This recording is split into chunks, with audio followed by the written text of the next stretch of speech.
আমি আজকে ছবি তুলতে পারবো না। ছবি তুলতে পারবো না মানে? এটা কি ফাইজলামি শুরু করছো? Is it fun? হ্যাঁ, সবকিছু রেডি হয়ে গেছে, এখন তুমি বলতে তো ছবি তুলতে পারবো না। যদি আমার আপন ভাই হইতা তাহলে না করতে পারতা। এই কোম্পানি আমার একার কোম্পানি না, এটা তোমার নিজেরও কোম্পানি। কি এখন কেমন লাগছে? শেষ পর্যন্ত এক্স গার্লফ্রেন্ডের বিয়ে উপলক্ষে ফটোশুট করতে হচ্ছে। বাই দ্য ওয়ে, বিয়েটা কিন্তু আজকে না, কালকে হচ্ছে। তো এইসব কথা আমাকে বলছো কেন? তোমাকে বলবো না তাহলে কাকে বলবো? আমার এক্স বয়ফ্রেন্ড বলে কথা। কিভাবে পোজ দিয়ে ছবি তুলবো সেটা বলবেন না? কেমন ফটোগ্রাফার আপনি? তুমি একটা কাজ করো, আমার কোমরে হাত দিয়ে ছবি তুলো। এইভাবে ছবি ভালো উঠবে না, আপনারা পোস্ট চেঞ্জ করে আমি এই পোজে ছবি তুলতে পারবো। আমাদের ইচ্ছে আমরা এভাবে ছবি তুলছি, আপনি কিছু ছবি তুলুন। আচ্ছা, আমরা কি হাসবো নাকি এভাবেই ঠিক আছে? আপনাদের যা ইচ্ছা আপনারা তাই। আমার দিকে তাকিয়ে হাসো, চোখে চোখ রেখে। কি ছবি তুলেছেন এগুলো? একটা ছবিও ভালো হয়নি। ছবি তোলার সময় মনোযোগ কই থাকে? মনোযোগ দিয়ে ছবি তুলতে পারেন না? দেখি দেখি হাসো। বাবা কি এই মেয়েটার ছবি তো ভালো ওঠে কিভাবে? এই মেয়েটা সুন্দর না ক্যামেরাটা সুন্দর? কোনটা? তুলো তো।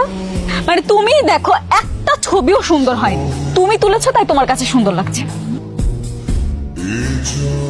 কি ব্যাপার? কি সমস্যা তোমার? তুমি এরকম করতেছো কেন? সমস্যা মানে কি এমন করছি আমি? এরকম মুড অফ করে আছো কেন? আমরা এখানে কাপল ফটোশুট করতে আসছি, এমন ভাবে ছবি তুলতেছো যেন মরা বাড়ির ছবি তুলতে আসছো। হাসতে পারো না তুমি? না, আমি হাসতে পারি না। এখানে আমার ছবি তোলা হচ্ছে না যে আমাকে হাসতেই হবে। ও হ্যাঁ, হাসবে কি করে? তোমার তো কষ্ট লাগতেছে তাই না? আমার কষ্ট লাগবে কেন? আমার কোনো কষ্ট নাই। আমি এখানে আমার প্রফেশনাল কাজে আসছি, আমার কষ্ট লাগার কি আছে এখানে? এক্স গার্লফ্রেন্ডের বিয়ে ঠিক হয়ে গেছে, সে আরেকজনের সাথে ছবি তুলতেছে, তোমার তো কষ্ট লাগবে। এতই যখন কষ্ট লাগতেছে তাহলে ব্রেকআপ কেন করছি? মাইমা প্লিজ এখান থেকে যাও, শান্তি মতো নাস্তাটা করতে দাও। এই এই কি হচ্ছে সব? আপনারা পোস্ট চেঞ্জ করেন, আমি এই ধরনের অশ্লীল ছবি তুলতে পারবো না। আশ্চর্য, আমার বউয়ের সাথে আমি কিভাবে ছবি তুলবো সেটা কি আমি তোমাকে জিজ্ঞেস করবো? তুমি আমাকে এই কথা বলার কে? বউ মানে?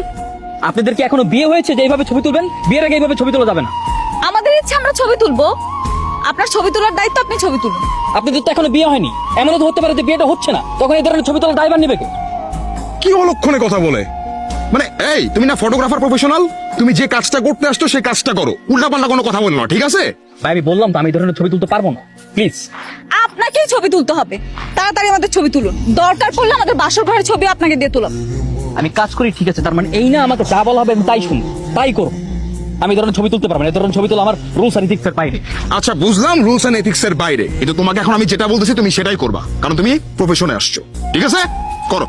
ভাই আপনি যতই যাই বলেন না কেন, যতই ধমক দেন না কেন, আমি পারবো না, আমি বলছি না। আমরা তুলতে চাই, এগুলো আমরা স্মৃতি হিসেবে ধরে রাখবো। কি হয়েছে স্যার? ম্যাডাম মেহেদি, তুমি তর্ক করছো কেন? তর্ক মানে?